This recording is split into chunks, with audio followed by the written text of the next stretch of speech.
So here's another fun little test and tip. So I am using the ATEM Mini Extreme ISO, and this would be the same no matter which ATEM model you have. And I'm using a Rodecaster, or it would be the same if you use any other mixing board, but basically it's going to be putting out audio through a line out going into the mic jack on the ATEM.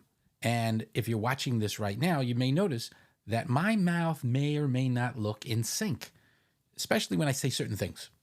If I go 1, 2, 3, boom, boom, boom. You might even see my hands clap before the noise comes through, right? So that's because of an audio lag, and they have a way to fix that. And I'm going to show you what I've discovered through trial and error and whatnot. So I'm going to switch over to my desktop, and you can see over here, this is the ATEM software, and there's an audio section. And if you look here on the mic 1, you see the levels. The levels are what are set right now, and it looks like it brought them up way too high, to be honest with you, but that's not the point. Underneath mic 1 is a little symbol, and it's only on mic 1 and mic 2. They don't do it on the others because they don't need to synchronize. So under here, this is the audio mic delay, which basically fixes the sync. So I'm going to switch that from a 0, and I'm just going to cut back quickly. So you see 1, 2, 3, boom, boom, boom, and that's what it looks like when you play it out. Now I'm going to go switch over to the Mac again, and I'm going to add a little bit of a delay. In fact, I'll add a lot of delay. I have it on 8 and 8, 8 and 8. It's syncing in my ears different, but it's because of the delay. So this is 8 frames. 1, 2, 3. 1, 2, 3, 4, 5, 6, 7, 8. 8. 8. Right? That's 8 frames. So that means it's compensating 8 frames. Now there's like 24 or 30 frames per second, but it's doing 8. It's delaying 8, if that makes sense. I'm going to go back just so you see the contrast.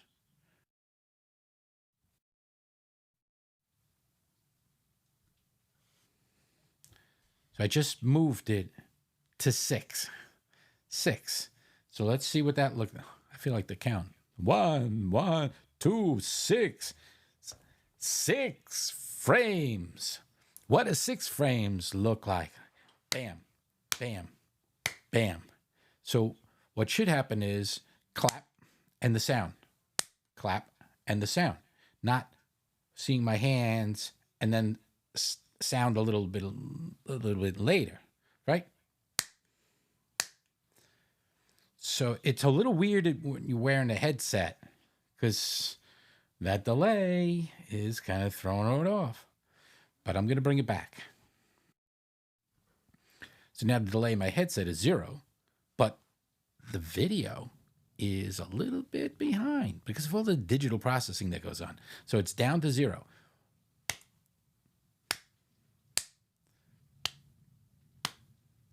So again, 1, 2, 3, 4, 5, 6, 7, 8, 9, 10, 10, 10. That's 0 frame delay. I'm going to put a little bit more. I'm going to do a little bit at a time. So this is.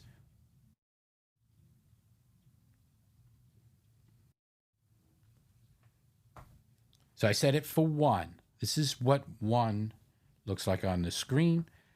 1 frame, 1 frame, 1, 2, 3, 4, 5, 6, 7, 8, 9, 10. Clap, clap, clap, clap. That's what 1 frame looks like and sounds like. Are they in sync? I can see myself, and I look a little off. Like I say off, and it doesn't look like it matches. I'm going to add.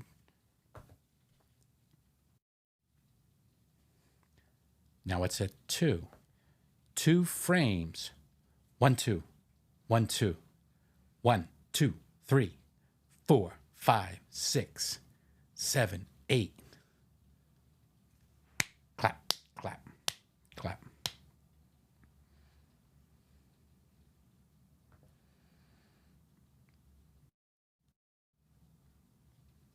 Now we're at 3. 1, 2, 3. 1, 2, 3. Clap, clap, clap, clap. By the way, this is sort of what they do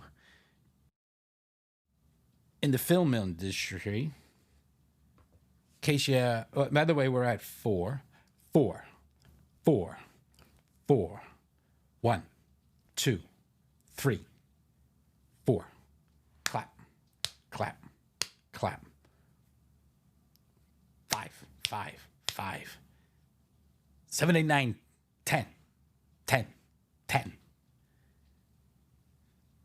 Gonna go to 5.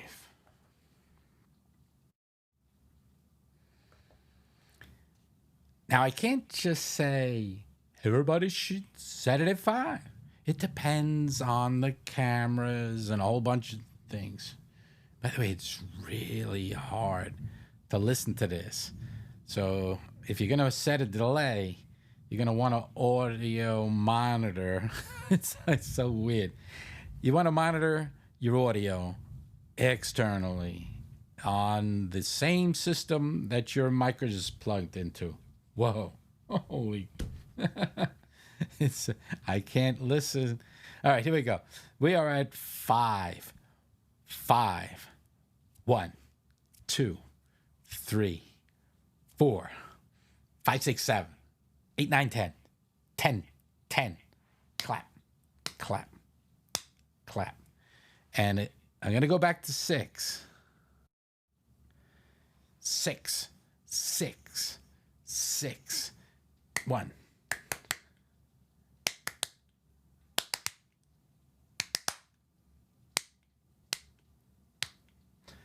That's 6.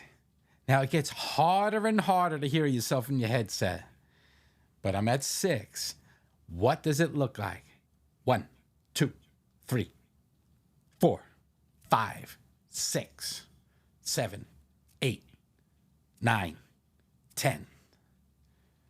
So that was 10. 6 frames. I'm going to go 7 is... All right. 7. This gets harder and harder here. 7, 7, 7. 1, 2, 3, 4, 5, 6, 7, 8, 9, 10.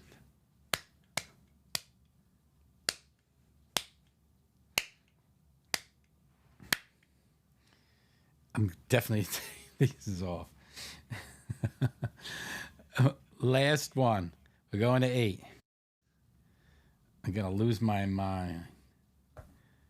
1, 2, 3, 4, 5, 6, 7, 8. 1, 2, 3. So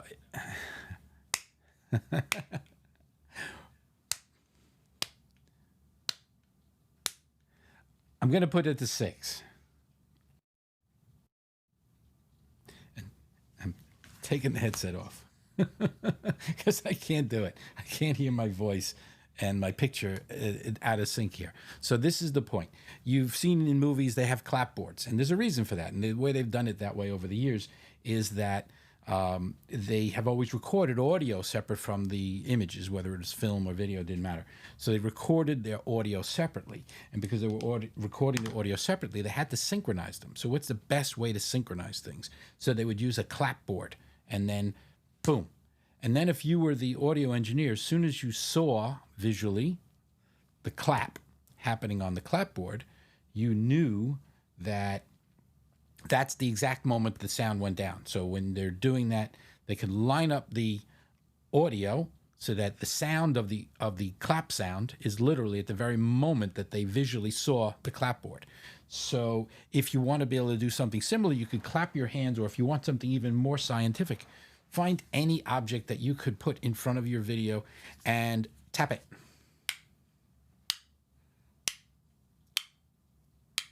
And if the moment that it is lining up, So when you play it back or whenever you're synchronizing it, you want to see the whatever you smacked happening at the same time that your sound is there. And if you're using a program like Final Cut or Adobe Premiere or DaVinci, you'll see on the timeline the spikes whenever the sound hits. And you can line that up, and you'll know that if the moment that the person clapped the clapboard, the clap is in that exact position, and the line that represents the sound spike is in the same spot. That's it. So what did we learn today? And by the way, this is just part of one of many experiments I'm doing with my new setup. And the lesson I learned here is that, yes, I do need to add something to the audio to compensate for that delay. But what I'm doing literally right now is I have unplugged my headset. And if I do want to monitor the audio from here, what I do is I now plug that into my Rodecaster in this case, but whatever your audio interface is, and that's in real time. So I'm going to hear myself the way I really sound, and I can play with the headset volume on that independent of whatever's being piped out there. And the only downside to that is you won't hear any audio that's coming from here. So if I play something that may or may not be, well, here, there, I'm stopping that. But that sound coming from another video that's coming through here. In fact, here, I'll just do this way.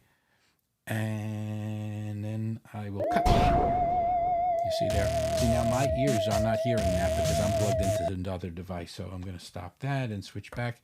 So there is a downside to that. Now, there is another solution other than what I've just done, which is to say I could take my audio board, in this case a Rodecaster Pro, and I just saw lightning, so you may hear some thunder in a second, and then I would plug the audio out on this to the audio in on my camera, and that would synchronize the audio within the camera, and then all subsequent sound after that. See, I told you, ASMR right there. You probably heard the thunder as I predicted it. So anyhow, the audio there would then be synchronized with the camera, and then I could monitor from here. Now, the trick to that, which I haven't done yet, is that within the camera, I want to make sure the camera knows what the volume level is. I don't like playing with gains, so I'd need to make sure that the camera accepts not just mic in, but within mic in, I want it on line level. If your camera supports it, you're in like Flynn, you get line level out of your mixing board, line level into your camera. It then shoots the audio into your ATEM, and then everything is hunky-dory, peachy keen. In the meantime, I am still learning to do things like this. So I'm learning my new gear, and that is some of the stuff I'm doing right now on my channel, and I'm really having a lot of fun with all the different equipment and then the different views and all that other stuff that I can do. Uh-oh, that again. I don't need to play another video. So this is what's going on here. I'm learning all sorts of new stuff here on my channel. I guess I should pick one camera and look at it. So the point is I'm learning how to deal with all of this stuff here. And let's make it number one. It's just easier. Anyhow, let me turn that part off. So the point is I'm doing a lot of experimenting on my channel with some new gear. I'm going to explain as I discover how and what works best and what doesn't work best. So, and by the way, one other advantage of plugging in the audio through here is if you then plug this into your computer and using something like Zoom, then your audio from your other participants will be in your ear too, which is also kind of important, except again, you won't hear the audio coming out of your ATEM. You won't be able to monitor it. You may not need to. Anyhow, that's what I'm doing today. I've gone on for way too long with this particular test, but it is a test that you'll have to listen to and compare. In this particular case for this camera, which is a Lumix G95, looks like 6 frames may be the winner. That's what I'm on right now, 6 frames. 1, 2, 3, 4, 5, 6. Clap, clap. Did I solve the problem? I don't know. We'll figure it out when it all plays back.